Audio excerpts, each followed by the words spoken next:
Hello. Welcome aboard Guenevere, our North Sea 27. Mag Bay was next up. We went into Bahia Magdalena and turned north to Man of War Cove. We felt like this would be a good place to find a dentist as the town of San Carlos is nearby. After a 9-hour trip, we arrived. It looked like we could almost walk across a sandy beach and be right back at Santa Maria. We had been looking forward to arriving here, as this is one of the bays where the whales give birth to their calves. We saw none while we were here, however. We quickly put the dink down and went to town to see the port captain. We learned that the port captain was in San Carlos town and would not be back until the following day. In the morning at 7 a.m., while Jill was cooking breakfast, we heard a panga pull up. It was the port captain. He said there was no dentist in San Carlos, and if we would be ready in 10 minutes, he would take us to Constitucion, to the dentist there. He took off for shore, and needless to say, we hurried and readied ourselves to go. He was back in exactly 10 minutes. He drove us to San Carlos in his panga. When we arrived in San Carlos 25 minutes later, at the shore was Gregorio's wife waiting with their car. They drove us about 60 miles to the dentist. This was Gregorio's personal dentist, and they had called ahead to make a reservation for me. The dentist didn't speak much English, but his son was a little better and was quite computer savvy. He pulled up the Google translator, and we got along just fine. As the dentist was leaving the following day for 10 days, he could pull the tooth, or we could wait until he returned. We decided to continue on to Cabo since I was not in pain. The dentist gave us several prescriptions for swelling and pain, just in case it came back. He charged us nothing for his time. Then, back to the panga and back to our boat. Our next leg to Cabo San Lucas will be a long one, so we decided to stay another day. In the evening, Gregorio pulled up in his panga and asked for a knife. We handed him one, and he pulled up a tarp, and there was a beautiful yellow-fin tuna. He whacked off a huge piece and gave it to us. It was delicious.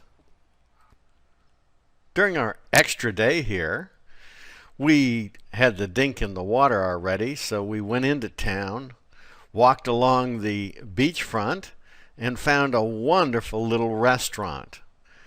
The pangas that bring people for whale watching often stop at this small little out-of-the-way place for great little meals and absolutely fresh fish dinners. Because of the distance to be covered to Cabo, and so we could arrive in daylight, we made a decision to leave Man of War Cove at 02:30, just as the moon was setting. We have always said we would not enter or leave port at night, so now we have broken our own rule. We reinforced our original idea, however, when we got out in the bay and saw how different everything looks and sounds at night. As we were trying to figure out the patterns of lights, a panga crossed very close in front of our bow. I hope he saw us because we did not recognize his lights. We will not do this again. On our way to Cabo. As we got closer to Cabo, the weather started getting warmer and warmer. Finally! The watch crew began shedding clothes until there was none left to remove. The sun sure felt good. Cabo is just what you can imagine. It's very expensive and touristy. We took a slip and immediately went exploring to find out-of-the-way places. Because of the many Americans vacationing here, you can get about any American food you desire. For some reason, I craved a hamburger and fries, so we made our first stop at Johnny Rockets. Greg wanted barbecue ribs. So for dinner, we went to the only restaurant that we found that had them on the menu. This is not Mexico. Not the Mexico we have come to know so far. Everyone speaks English, and you would think you were in the United States. The U.S. dollar is spoken here. The boat and our clothes sure needed a fresh water wash. We washed our clothes at the private marina area, complete with our own swimming pool and patio. The reason Cabo thrives is fresh water, and that comes from reverse osmosis units, and they provide it in large, great-tasting quantities. We had to check ourselves in at immigration and with the port captain. We walked about a mile to immigration, and we were told that it was vacation. And since we were leaving in 2 more days, just come back and check in and out at the same time. By the time we checked out, we were ready for a quiet anchorage.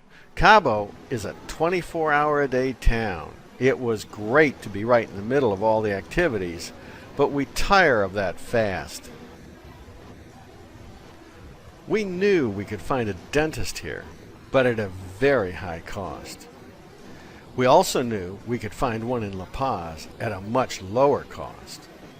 I was no longer in pain and had about 6 or 7 days left of the current antibiotic regimen, so we decided to wait until we got to La Paz.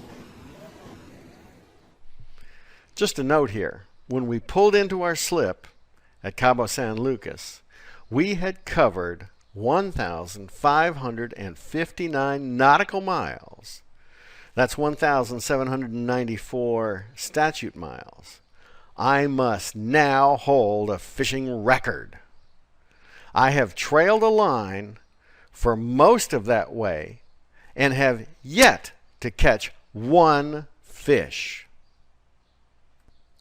So far, our cruising from San Francisco, California to Cabo San Lucas, Mexico has been everything we thought it would be, and more.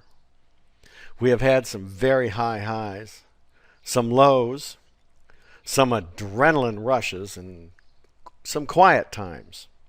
We have met wonderful people along the way, both locals and boaters. We have experienced wonderful meals and unexpected surprises. And we are ready for what comes next.